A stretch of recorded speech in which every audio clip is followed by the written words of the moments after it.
자, 육모 마지막 시리즈입니다, 여러분. 6월 이제 23년 거고, 이제 마지막 1학년 거부터 해서 4학년 거까지 하고, 또 마무리 한번 해봅시다. 자, 그러면은 1번부터 또 풀이를 할 건데요. 잘 따라오시고, 꼭 메모하세요, 여러분. 자, 1번. 그림에 나타난 문제를 해결하기 위해 각 관점에서 제기할 수 있는 질문으로 적절한 것만을 고른 것은, 자, 보면 이제 A, 지금, 폐 마스크 끈에 이제 부리가 막힌 집박이, 새가 이제 우리 오염물질이죠. 오염물질 때문에 지금 피해를 입고 있는 건데, 시간적 관점, 공간적, 사회적 관점, 윤리적 관점 나와 있어. 그럼 밑에 볼까? 자, 폐 마스크를 수거하는 바람직한 방법은 무엇인가요? 바람직한 방법은 무엇인가요, 여러분? 윤리적 관점이지? 그 다음에 니은 폐 마스크로 동물의 피해가 집중된 지역. 지역은 어디예요? 공간적 맞죠? 동그라미. 디귿. 폐 마스크의 무단 투기를 막을 제도, 법, 제도. 사회적 맞죠? 그 다음에 리을. D. 폐 마스크로 인한 동물의 피해는 언제부터 증가했나요? 언제부터? 그럼 뭐니 여러분? 시간적 관점이죠. 그래서 답이 맞는 것은 니은하고 디귿밖에 없습니다. 오케이, 자 넘어갑니다. 2번. 여러분이 상대적으로 어려워하는 기후다. 맞죠? 두 기후 지역의 전통 가옥을 나타낸 것이다. 자, 상대적 특성을 그래프로 나타낼 때 A, B에 들어갈 항목으로 옳은 것은, 자 여기는 보면 이제 순록을 유목하기 위한 이동식 가옥이야, 여러분. 이동식 가옥인데 순록을 유목하기 위해서. 그다음 이쪽은 습기와 해충을 피하기 위한 고상가옥입니다. 그림은 여러분이 지금 잘 안 보이는 것 같은데, 여러분이 종이를 보시면 잘 나오겠죠. 그래서 순록하고 그 다음에 습기와 해충을 피하기 위해서니까 여기는 이제 한대 툰드라 기후고요, 여기는 열대 우림입니다. 무수목 기후고 여기는 수목 기후죠. 그렇죠? 자, 그러면 이제 A, B 이런 거 여러분 천천히 하면 된다. 봐봐. 가하고 나가 나와 있어. 그러니까 A와 B에 뭐가 들어가야 될지. 그러니까 일단 답은 뭐냐면, 자, 이 A의 연평균 기온이 높아지면 당연히 이쪽이 높겠죠. 아까 열대 우림 쪽이. 그 다음에 연 강수량도 여기가 많겠지. 자, 답은 3번이야. 자, 맞춰놓고 틀린 것만 보자. 식생의 밀도 여기 넣으면 어떻게 될까? 여기 맞지? 그치? 그 다음에 여기도 맞아. A는 괜찮아. 돼. 맞아? A는 돼요. 식생의 밀도라는 건 뭐냐면 풀떼기들이 많이 있냐 없냐 그 차이거든. 근데 기온의 연교차. 기온의 연교차는 여러분 얘보다는 누가 커? 얘가 큽니다. 알겠어? 그러니까 B에 들어갈 수가 없어. 그다음 2번. 연 강수량. A에 들어갈 수 있죠. 여기가 아까 열대 우림이 비 많이 오니까 여기 적게 오고. 근데 이 기온의 연교차 역시나 될 수 없어요. 그럼 연평균 기온 여기 들어갈 수 있어 없어? 들어갈 수 있지. 여기가 덥고 여긴 추우니까요. 돼요. 연 강수량. 이 적도와의 거리는 누가 가까워? 얘가 가깝지. 봐봐. 저라는 것은 가까움도 의미한대. 그러니까 여러분이 이렇게 항상 나오는 이 조건들을 잘 보셔야 돼요. 높고 낮다만 보지 말고 각각이 뜻하는 바가 뭔지, 멀고 가까운 것도 들어간대. 여기가 틀렸죠. 5번. 적도와의 거리가 A에 들어가면 돼, 안 돼? 안 되지. 왜? 적도와의 거리가 멀다고? 안 되잖아. 그렇지? 식생 밀도는 여기 들어가도 돼, 안 돼? 식생 밀도 여기 넣으면 여기 많지, 여기 적지. 되지. 그지? 그래서 하나하나씩 여러분이 왜 틀린지도 한번 생각을 해보시고 답을 찾는 건 어렵지 않습니다. 특히 쌤이 여기에서 좀 여러분한테 주의를 주고 싶은 말은 뭐냐면 요거 읽어보시라는 거 조건. 그 다음에 3번. 다음의 대화에서 가에 들어갈 내용으로 가장 적절한 것은이야. 자, 삶의 궁극적 목적인 행복은 지적 활동을 통해 얻는 것이라고 하셨습니다. 여기까지만 읽어도 여러분 우리 시험 범위 다 지나갔어. 누군지 알겠죠? 누구? 아리스토텔레스입니다. 자, 그럼 어떻게 해야 됩니까? 라고 했을 때 인간이 행복해지기 위해서는 동식물은 없는 인간만이 지닌 탁월한 건 뭐니 여러분? 덕이었잖아요. 그렇죠? 그래서 이 지속적인 어떤 지적 탐구를 통해서 여러분 행복에 다가가자라고 했던 게 바로 누구냐면 아리스토텔레스입니다. 맞죠? 그래서 품성적인 덕, 그 다음에 지성적인 덕은 우리가 교육을 통해서 배우면 되고, 품성적인 덕은 우리가 계속해서 노력을 해야 된다라고 했었어. 자, 그러면 답은 2번입니다. 인간만이 이성의 기능을 발휘해서 지혜를 얻을 수 있다라고 봅니다. 알겠죠? 고대 그리스의 철학자 아리스토텔레스였고요. 감각적 쾌락을 추구한 삶을 이 사람은 주장하지 않죠. 그 다음에 여러분 감각적 쾌락만 중시하는 것은 보기 자체가 옳지 않아. 그 다음에 부의 권력을 최우선시하는 삶을 살아야 합니다. 부와 권력을 최우선시한다고? 이건 현대인들의 모습이지. 그 다음에 인간의 본능에 충실하여. 아닙니다. 그 다음에 공동체와 관계없이라니. 땡. 덕윤리에 할 때는 여러분 나중에 생활과 윤리에서는 이렇게 공동체와도 연관이 있습니다. 그 다음에 3번. 지역조사 과정 중 가 단계에 해당하는 것. 자, 가는 여러분 항상 나오는 거죠. 이거 아니면 주제 선정 아니면 요거 실내조사, 야외조사 항상 여기서 문제가 나와. 그런데 지금 야외조사에 들어갈 걸 찾으래. 이거는 여러분 뭐 중학생들도 풀겠다. 자, 땡땡 지역의 교통량과 상권 변화를 주제로 정한다. 주제 선정이죠. 그다음에 수집한 자료를 유형별로 분류하고 시각적으로 표현한다. 그럼 뭐겠어? 도표, 주제도 작성한다. 여기겠지? 시각적인 작성. 땡땡 지역의 시청을 방문하여 담당자와 면담을 실시한다. 야외조사 맞겠지? 그치? 그 다음에 4번. 도서관에서 교통량과 상권 변화에 관한 문헌을 조사한다. 실내 조사고요. 그 다음에 땡땡 지역 답사 일정을 수립한다. 그럼 여러분 어디 들어갈까? 여기 들어가겠죠. 여기. 그죠? 주제 선정하고 그 다음에 지역 선정하고. 오케이?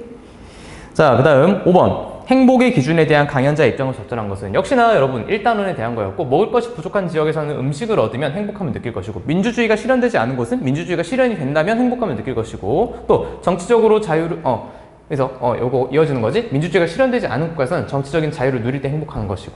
그래서 여러분 여기서는 우리가 뭘 말하고 있어? 행복의 상대성. 다 다릅니다. 기준이. 자, 그럼 1번. 행복의 기준은 자신이 처해 있는 환경과 무관하다. 아니죠. 여러분, 아니야. 우리는 모두가 이 환경이 다 달라. 그래서 각각 행복의 기준이 다 다릅니다. 모든 사람에게 행복의 기준은 획일적으로 적용된다. 아닙니다, 여러분. 상대적이라고 했지. 이 글과 관련해서는 그래, 여러분. 물론 행복의 보편성도 있죠. 뭐 부모의 사랑이라던가 의식주가 갖춰졌을 때, 경제적인 안정이 갖춰졌을 때, 이런 것들 여러분 행복하지 않다라고 하는 사람이 어디 있겠니? 그런 건 행복의 보편성이지만 이 지문의 행복의 상대성에 대해서 말하고 있으니 이거는 하면 안 돼요. 지역 여건에 따라 행복의 기준은 다양하게 나타납니다. 상대적이죠. 그 다음에 시대적 상황과 무관하게? 아니지. 무관하게. 그 다음에 행복의 객관적 기준은 동일하다. 그렇지. X. 진정한 행복은 현세가 아닌 내세, 지금 우리의 세상이 아니라 죽고 나서 다가올 세상에서 실현된다. 그죠? 미래의 세상에서 얘들아 실현된다. 얘들아, 진정한 행복은 지금도 행복해야죠. 안 그래? 응.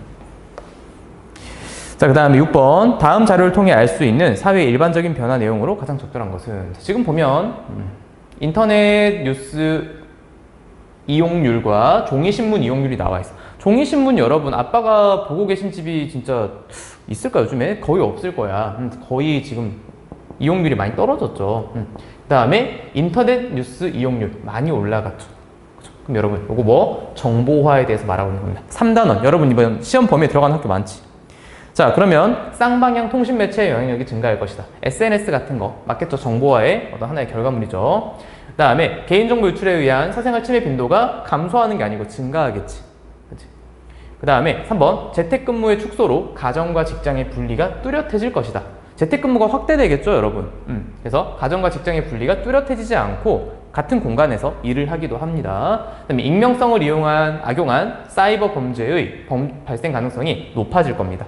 그 다음에 시공간의 제약이 커지겠죠, 여러분. 작아지겠죠. 시공간 제약이 없어지겠죠. 전자상거래 관련 업종이 쇠퇴가 아니고 성장하겠죠. 자, 그 다음 7번. 다음은 인권 확장의 역사적 전개 과정에서 발표된 문서의 일부이다. 이에 대한 옳은 설명만을 보기에서 고른 것은. 자, 권리장전. 여러분 세계사를 조금만 공부했었고 또 통합사회 우리 4단원 공부했던 친구들은 이 정도는 할 수 있어요, 이제. 자, 권리장전. 권리를 한 발 장전해놓고 의회가 누구한테? 왕에게 큰 소리를 땅땅 치는 거죠. 의회의 동의 없이 하지 마. 그 다음에 의회의 승인 없이 하지 마 라고 했던 영국의 명예혁명과 관련이 있고요. 1세대 인권, 우리가 자유권, 평등권 할 때 나왔던 바로 그 문서입니다. 물론 이 앞에 마그나 카르타라는 것도 있었죠. 그렇지? 1215년 대헌장이라는 것도 있었고, 그래서 즉 의회가 왕권을 제한할 수 있었다. 법이 군주의 권리를 제한할 수 있었다. 나는 1789 뭐였니? 인간과 시민의 권리선언, 우린 줄여서 프랑스 인권선언이라고도 합니다. 그죠? 프랑스 대혁명이고요.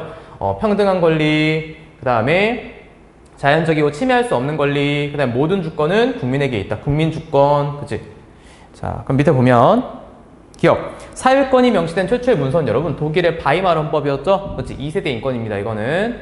자, 니은. 나는 천부 인권과 국민주권의 원리를 반영하고 있다. 그쵸, 여러분? 프랑스 대혁명은 천부 인권하고요, 국민주권의 원리를 반영하고. 제3조 같은 거 보면 국민주권 나오잖아, 딱 위에 바로. 그 다음에 가와 나는 모두 계몽사상의 영향을 받았다. 맞죠? 계몽사상과 뭐 사회계약설 이런 것들의 영향을 받습니다, 여러분. 계몽이 뭐냐면 우리가 이 무지의 상태에서 배우게 되면 무언가 사회에 잘못된 것들이 보이기 시작한다는 거예요. 그죠? 그래서 계몽사상. 그 다음에 리을. 가는 나와 달리 모두 사회계약서를 근거로 하고 있다. 아니? 달리가 아니고 가와 나 모두 사회계약서를 근거로 하고 있어요. 사회계약서는 여러분 뭐니? 우리 국민이나 어떤 사회를 구성하고 있는 개개인들이 모여가지고 합의를 해서 이런 사회나 국가를 탄생시켰다라는 게 바로 사회계약서래요. 뭐 홉스, 로크, 루소, 우리 문과 갈 친구들은 나중에 이제 생윤 하게 될 가능성이 높겠죠. 거기 보면 이 세 분이 나와가지고 사회계약서를 언급을 합니다. 그 다음에 8번. 자, 이 단어는 또 문제입니다. 네, 쉬워. 이 기후지역 주민들의 전통적인 생활 모습. 보면 모래 언덕이 나와 있고요. 그 다음에 또 밤하늘을 수놓은 별은 총총 빛나고 서늘한 밤 공기. 낮과 밤의 일교차가 크고 피라미드가 보이고요. 낙타가 보이고 머리에 그렇지 이렇게 그 전통 의상을 입고 있어요. 자, 그러면 여기가 어디니? BW. 무수목 기후, 건조 기후 중에서도 사막 기후에 해당합니다. 0에서 250mm 미만이어야 되죠. 강수량이. 자, 그래서 일교차가 크고 흙벽돌집, 뭐 대추야자 이런 게 등장하면 바로 이런 사막 기후입니다. 볼까요? 1번 나왔네. 오아시스 주변에서 대추야자를 재배한다. 맞아요. 보관이 용이하고 말려가지고요. 그 다음에 영양가가 굉장히 높아. 여러분의 엄지손가락 정도 될 거예요. 아마 크기가. 계절풍 기후를 이용한 것은 여러분 열대와 온대 계절풍 기후 지역이에요. 열대도 계절풍이 있어요. 알겠죠? 열대 몬순이라고 해서 쌀과 차를 재배한다. 자, 땔감을 구하기 어려워 날고기를 주로 섭취한다. 여기 어디? 한대 툰드라 지방이겠지. 그지? 그 다음에 풍부한 침엽수. 여기는 냉대 기후입니다, 여러분. 그래서 이 균이라고 굵게 일자로 쭉쭉쭉 자라는 나무를 잘라가지고 집을 만들어요. 냉대 기후. 타이가라고도 하죠. 그 다음에 이동식 화전농업. 이거는 여러분 비가 너무 많이 오는 거야. 그럼 땅에 있는 유기물, 이런 영양분들이 녹아가지고 이제 빗물에 흘러가 버려. 그래서 불을 질러서 제로 영양분을 공급하게 되고 거기에 이제 농사를 짓고 그 다음에 또 옮겨서 그렇게 또 농사를 짓고 카사바나 얌 같은 작물들이 있습니다. 그래서 열대 우림, AF에 대한 설명입니다. 다음 9번. 가나에서 공통적으로 강조하는 행복한 삶을 위한 자세로 적절한 것은? 자, 고대 그리스 철학자 소크라테스는 정말 중요한 말이죠, 여러분. 성찰하지 않는 삶, 반성하지 않는 삶은 살 가치가 없다. 참 선생님 일기를 쓰고 싶은데 그게 참 마음대로 되지 않네요, 여러분. 우리는 살 가치가 없을 수도 있어. 우리 소크라테스 형님에 의하면 굉장히 좀 말이 세신 분입니다. 그는 자신의 삶을 끊임없이 돌아보고 무지, 우리 멍청함, 그치? 이런 무지를 깨달아서 도덕적인 삶을 사는 것이 행복이라고 했다. 도덕적 성찰에 대해서 말을 하고 있고, 고등학생 땡땡은 사회적으로 인정받는 직업과 자신이 원하는 직업 사이에서 고민하였다. 여러분도, 근데 여러분은 이거를 아마 고등학생 때는 이런 생각을 못 할 거고요. 여러분이 대학교도 가가지고 이제 특히 우리 남학생이 거의 대다수니까 군대를 다녀와서 그때부터는 좀 미래에 대한 고민이 좀 갑자기 많이 옵니다, 여러분. 왜 그러냐면 나이도 여러분이 23살쯤 될 거고요. 그 다음에 여러분의 어떤 친구들은, 여학생 친구들은, 동기들은 지금 졸업을 앞두거나 졸업을 했을 거야, 여러분. 그렇기 때문에 뭐 취업 소식이 들려오기도 하고 그 다음에 여러분의 앞날에 대해서 많은 고민과 걱정을 하게 될 겁니다. 그런데 선생님도 마찬가지인 게 여러분, 사회적으로 인정받는 거 물론 좋은데 여러분이 하고 싶은 일을 하면서 살아간다는 그 행복이 정말 엄청나거든. 물론 소득은 조금 적을 수도 있어. 그래서 여러분 가장 베스트는 뭐야? 내가 하고 싶은 일을 하는데 소득도 많이 받쳐주고 그 다음에 사회적으로 인정도 받는 직업이면 베스트겠지. 그치? 그래서 여러분이 지금은 장래희망과 여러분이 미래에 할 직업을 혼동해서 생각하지 마세요. 장래희망이 바로 무엇이야, 여러분? 여러분이 미래에 하고 싶은 것들. 선생님의 장래희망은 정말 이 일이 아니야, 여러분. 선생님 좀 큰 넓은 집에서, 마당인 넓은 집에서 강아지들 기르면서 그렇게 편안하게 살고 싶어. 근데 그건 장래희망이고요. 일은 해야죠, 또. 자, 보면은 이제 그래서 가치를 인식하고 자신에게 진정으로 행복감을 주는 직업을 선택하기로 했대. 역시나 여러분 진정한 행복에 대한 어떤 고민, 성찰이죠. 굉장히 바람직한 학생이네. 자, 1번. 세속적 성공을 도덕적 가치보다 우선시해야 된다. 이거는 우리 현대인들이 보통 이렇게 살고 있죠, 여러분. 세속적인 성공, 우리가 일반적으로 말하는 그런 성공들, 부와 명예 같은 것들 말이야. 2번. 개인의 행복보다 타인의 요구를 먼저 고려해야 한다. 아니에요. 근데 이 타인은 솔직히 여러분이 부모님도 여기에 될 수 있다고 선생님이 생각을 하거든. 여러분이 원하는 삶을 살아가세요. 알겠죠? 여러분 선배들도 보면은 특히 대학 입시 같은 곳에서도 이렇게 특히 부모님의 입김이 많이 강하죠. 물론 부모님이 대입 과정에서 역할을 하지 말아야 한다는 건 아니야. 근데 여러분도 뚜렷한 주관이 있어야 되고 부모님도 뚜렷한 주관이, 그치? 동시에 여러분이 토의를 해가지고 잘 해야 되는데 그런 게 없다면은 부모님의 어떤 주관대로 그냥 대입도 밀고 나가게 되더라고요. 그다음에 3번, 육체적인 쾌락을 정신적인 만족감보다 중시해야 된다. 아니, 그거는 여러분 일반적인 사람들이 그렇게 하는 거고, 정신적인 만족감을 중시해야 합니다. 삶에 필요한 도구적 가치를 우선적으로 추구해야 한다. 아니에요, 여러분. 도구적 가치를 중시하는 게 아니죠. 그 다음에 궁극적인 행복에 대해서 우리가 생각을 해봐야 되는 거고, 삶을 스스로 점검하고 성찰하는 태도를 함양해야 한다. 맞지? 자, 그 다음에 10번. 그래프는 우리나라의 산업별 종사자 비중과 도시인구 비율. 이거 우리 많이 봤던 거죠, 여러분. 지금 꺾은 선 그래프는 뭐니? 도시화율을 나타냅니다, 여러분. 전체 인구 중에서 도시에 거주하고 있는 인구의 비율을 나타내는 거야. 알겠지? 쌤이 포인트 3개 있다고 했어. 뭐? 여기. 1960년대는 농촌이 인구가 더 많아. 농촌 인구가 61.9%겠지. 70년대가 되면 약 50% 반반씩이에요. 그 다음에 최근에 보면은 이제 전체 인구의 90% 이상, 4,500만 명 이상이 우리는 도시에 거주하고 있다라는 거고, 그 다음에 두 번째, 밑에는 보면 지금 색깔 구분이 잘 안 갈 거예요, 여러분. 하지만 여기 지금 선생님 파란색으로 그어놓은 거, 그 다음에 여기 퍼센트 비중이 큰 거, 이게 3차 산업 서비스업이거든. 이렇게 서비스업의 비중이 커져가고 1차 산업의 비중이 계속 줄어가는 거, 이런 거 뭐라 그래? 산업 구조의 고도화 혹은 산업화라고 합니다. 그래서 도시화와 산업화 3단원에 대한 내용이에요. 그러면 2020년 상대적 특징은 직업의 종류가 다양하다. 그쵸? 15,000개에서 2만 개 정도의 직업이 있다고 합니다. 그 다음에 촌락인구 비율이 높다. 아니죠. 도시인구 비율이 훨씬 높죠. 91.8%. 토지 이용의 집약도가 낮다. 오밀조밀 쓰는 것, 효율적으로 쓰는 것은 높겠죠. 그 다음에 1차 산업 종사 비중이 낮다. 개인주의적 가치관이 강해진다. 여러분, 개인주의적 가치관은 나쁜 거 아닙니다. 알겠죠? 부정적인 단어가 아니야. 이게 이제 타인의 어떤 인권이나 자유를 침해하게 되면 어떻게 되니? 그건 바로 이기주의가 되겠죠. 그게 나쁜 거지. 개인주의는 나쁜 게 아니야. 그 다음에 11번. 역시나 2단원. 자연환경과 관련이 있는 겁니다. 자, 보면은 카르스트 지형 형성. 그 다음에 카르스트는 여러분 석회암의 용식작용. 석회암은 고생대에 바다 생물들이 쌓여가지고 만들어진 퇴적암이에요. 알겠죠? 석회암. 근데 그것이 빗물과 이산화탄소 같은 것들이 만나게 되면, 지하수 이런 것들이 만나게 되면 녹아내려요. 자, 그래서 중국의 구이린, 계림, 그 다음에 우리나라는 뭐 충청도, 어디, 제천, 단양, 그 다음에 강원도, 영월, 삼척, 뭐 경북의 울진, 이런 곳은 대표적인 카르스트 지형이에요.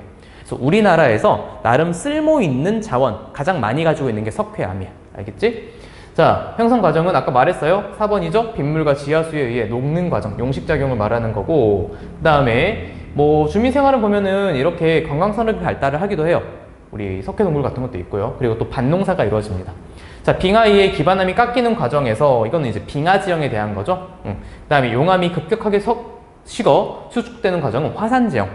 그 다음에 파랑에 의해 운반되는 모래가 쌓이는 과정에서, 이건 여러분 파랑의 퇴적작용, 사빈, 모래시장 같은 걸 말하고요. 바람이 운반한 모래가 기반암을 깎는 과정에서, 이건 바람의 침식작용인데, 여러분이 나중에 2학년에 문과 갈 친구들은 한국지리에서 이걸 다루지는 않아요. 알겠죠? 세계지리에서 우리 버섯바위 같은 거, 사막에서 등장할 때 이런 개념이 나오긴 합니다. 자, 12번. 다음을 통해 알 수 있는 환경 문제가 심화될 경우 나타날 수 있는 문제점. 자, 북극해 빙하 분포 면적이 지금 줄어들고 있어. 지구온난화에 대한 거잖아. 그럼 1번. 북극해의 해수 염도가 높아질 것이다. 여러분, 빙하가 녹으면은 바닷물의 염도가 낮아지겠죠. 그죠? 그 다음에 동아시아의 겨울철 지속기간이 어때? 짧아지겠지. 우리 겨울 얼마 안 되잖아, 갈수록. 한반도의 침엽수인 분포. 침엽수는 차가운 곳에 사는 나무들이야. 이거는 줄어들겠죠. 남태평양 해안 저지대의 침수 위험이 증가할 것이다. 그치? 해수면이 상승하니까 4번이 답이고, 알프스 산맥에 분포하는 만년설의 범위가 축소될 겁니다. 오케이. 어려운 거 아닙니다. 이게 3점이라고? 오마이갓. 자, 13번. 다가 오고 있습니다, 여러분. 7, 8월, 7, 8, 9, 그 다음에 뭐 8, 9, 10 이렇게 많이 오는 우리 태풍에 대한 거고, 이동 경로. 그죠? 적도 부근에서 발생해가지고 무역풍을 타고 이제 쭉 올라옵니다. 올라오다가 편서풍을 타고 이제 꺾이죠. 꺾여요. 자, 근데 이 편서풍의 힘이 강하면은 일본 쪽으로 가고, 그 다음에 약하면 중국 쪽으로, 적당한 우리나라 쪽으로 오는데, 이렇게 지나가면 우리나라 정말 위험합니다. 왜? 태풍이 관통을 하게 되는 거고, 태풍의 오른쪽은 위험반원이라고 했어요. 알겠죠? 그래서 이 태풍은 여러분 적도기단이라는 친구가 이끌고 오고, 물론 장점도 있어. 지구의 어떤 열 평형을 맞춰주는 것과 적조현상을 완화시켜주는 것도 있지만, 부정적인 부분도 분명히 있습니다. 여러분이 봐서 알죠.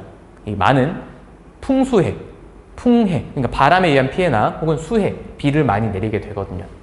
자, 그 다음에 나는요 3, 4월에 피해를 주고 있고, 이동성 고기압과 저기압이 번갈아서 영향을 주는 봄철에 우리가 중국에서 날아오는 황사입니다. 알겠죠? 자, 그러면 이것도 여러분 여기다 보기를 줬어. 이걸 뭐하러 줄까? 안 줘도 되는데. 기억. 가는 지형적 요인이 아니고 여러분 기후적 요인에 의해서 발생하죠. 자, 뜨거운 적도 부근에서 발생하는 거고. 니은. 가는 주로 강풍과 폭우, 풍수해라고 아까 말했고요. 열대 해상에서 발생하는 것은 태풍입니다. 그 다음에 리을. 나로 인해 호흡기 질환과 같은 신체적 피해가 발생합니다. 그쵸? 우리 그 호흡기 약한 친구들은 뭐 알러지 있는 친구들도 그렇지만 봄철이 되면 굉장히 고생을 합니다. 정밀기계 같은 게 지금 또 고장을 일으키기도 할 수 있어요. 황사는. 14번. 다음 지도는 어느 지역의 토지 이용 변화를 나타낸 것이다. 그럼 과거와 현재를 나타내는 것 같고요. 지금 보면은 요거는 뭐니 여러분? 밭이니 논이니 밑에 막혀있지. 물 안 빠지겠지. 그지? 논입니다. 그리고 니은 넣어봐. 그럼 어떻게 돼? 년. 그지? 논. 그래서 우리 지리한 친구들은 다 이제 알아야 되는 겁니다. 자, 과거의 농촌의 모습이었고 여기는 보니까 지금 시가지 면적이 되게 넓어졌고 그 다음에 시군청이나 아파트, 학교가 또 많아졌어. 그러니까 요것도 우리는 도시화라는 것을 알 수 있습니다. 그럼 도시화가 됐을 때 찾아볼까? 도로의 길이는 어때요? 길어지겠죠. 그러면 위에서 골라야 돼. 그 다음에 녹지 면적은 어때? 좁아지겠지. 포장 면적은 늘어나겠지만 풀떼기가 있는 면적은 줄어들겠지. 그러면 C 버려야 되죠? A, B 중에서. 근데 인구 밀도는 높겠어 낮겠어? 높겠지. 그러면 앞으로 A. 그죠? 이런 거는 너무 쉬워. 자, 15번. 표는 현대사회의 인권, 나와 관련된 사례를 나타낸 것이다. 이에 대한 옳은 설명만을 보기 위해서 고른 것은 자, 주거권과 환경권인데 여러분 이것들은 현대사회에서 이제 새롭게 등장하는 인권, 확장되어가는 인권에서 나타나는 건데 지금 가는 보면은 프랑스 파리의 일부 청년들은 이렇게 좁은 크기의 어떤 한여방에 살고 있다. 다락방과 비슷하다.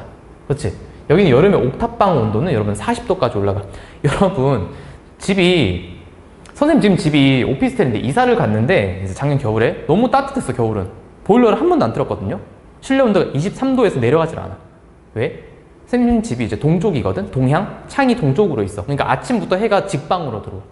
근데 문제는 여러분 요즘에 좀 위기를 느끼고 있어. 왜 그러냐면 여름이 다가오고 있잖아. 해가 너무 많이 들어오다 보니까 쌤 집 지금 실내 온도가 얘들아 30도까지 올라가요. 낮에 아무것도 안 했는데 창문을 열어놔도 그래.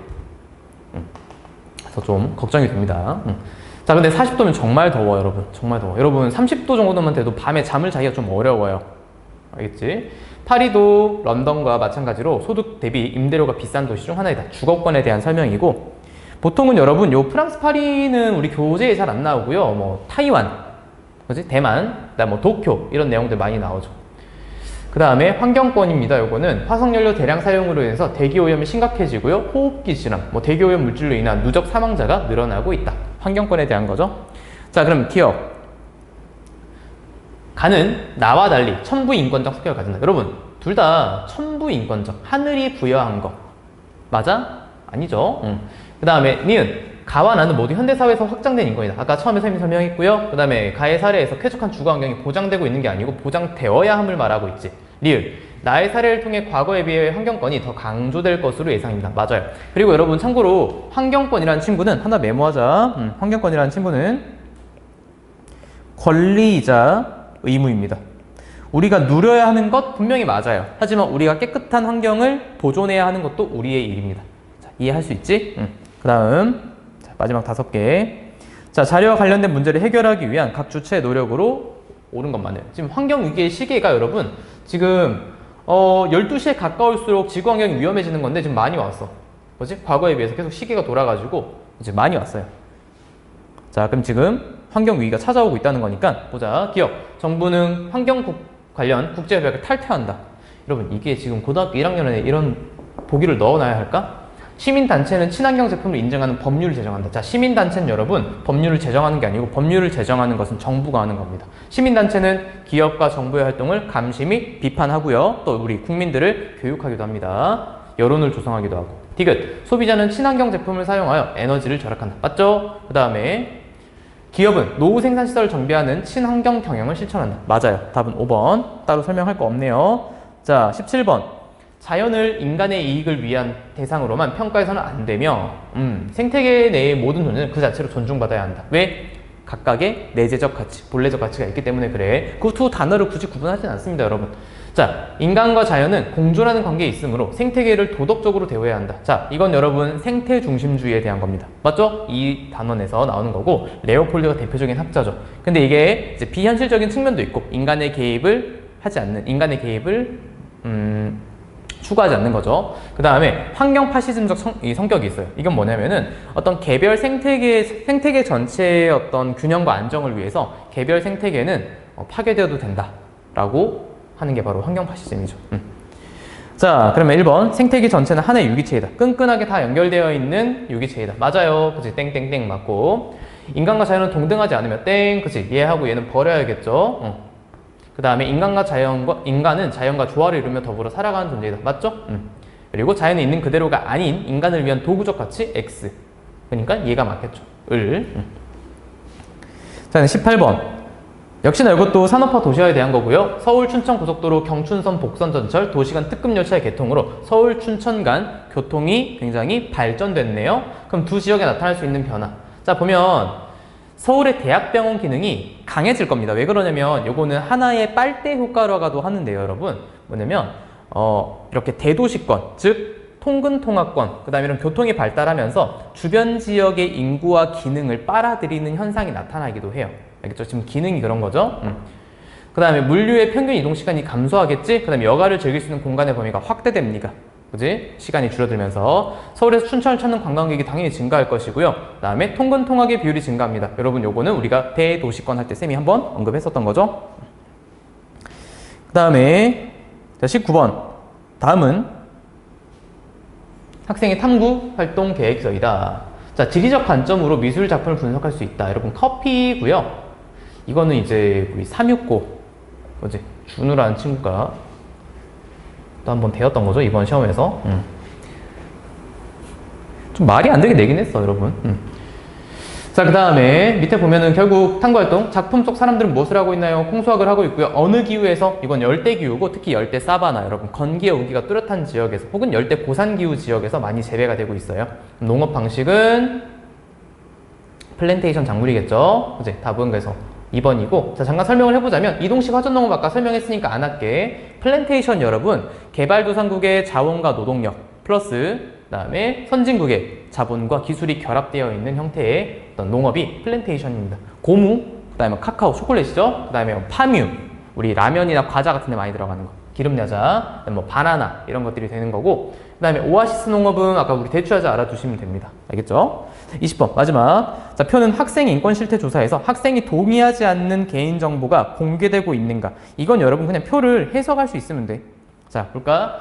2019년이 2015년보다 전혀 그렇지 않다. 전혀 그렇지 않다에 응답한 중학생의 수가 많다. 중학생의 수는 여기가 많죠, 여러분. 그죠? X. 2019년이 2015년보다 그렇지 않다에 응답한 중학생의 비율이 높다. 자, 그렇지 않다에 한 중학생의 비율은 어디가 높아? 여기. 2019년이 높죠? 그쵸? 그러니까 낮다라고 하면 틀린 거죠. 그 다음에 2015년과 비교하여 2019년이 그렇다. 응답 비율의 감소폭은 고등학생보다 중학생이 크다.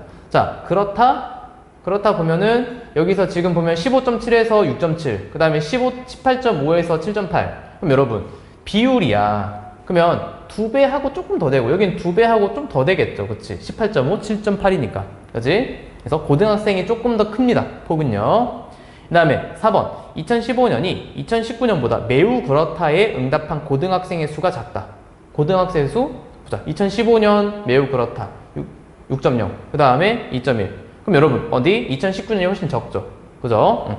그 다음에 2015년 대비 2019년에 매우 그렇다의 응답 비율은 중학생이 고등학생보다 높다. 중학생이 고등학생보다 높다. 2015년? 15년 대비 2019년이니까 그치? 얘가 높죠. 그죠? 이거 좀 짜증나는 문제다, 여러분. 그냥 천천히만 풀면 돼. 여러분이 그냥 표 보고 읽을 수만 있으면 되는 겁니다. 자, 이렇게 23년 또 첫 번째 우리 풀이 고1거 통합사회를 풀이를 마쳤습니다. 자, 귀찮죠, 여러분? 솔직히 하기. 본교재 숙제도 있고, 그 다음에 또 이 모고 풀이도 있고, 그치? 근데 여러분, 쌤이 진짜 이렇게 말하고 싶어. 여러분 다른 숙제 훨씬 많은 거 알아요. 아는데 쌤이 숙제를 그렇게 많이 내는 것도 아니고, 그죠? 쌤 준비하려면 이거 1시간씩 걸린다고 했잖아. 그치? 그러니까 여러분 너무 귀찮아하지 말고 꼭 하세요. 알겠지? 여러분 아무것도 하지 않으면 아무 일도 일어나지 않아. 근데 무언가 노력을 하잖아? 그럼 무언가가 찾아와, 여러분한테. 긍정적인 부분으로 말이야. 알겠지? 자, 오늘 여기까지 할게요. 끝!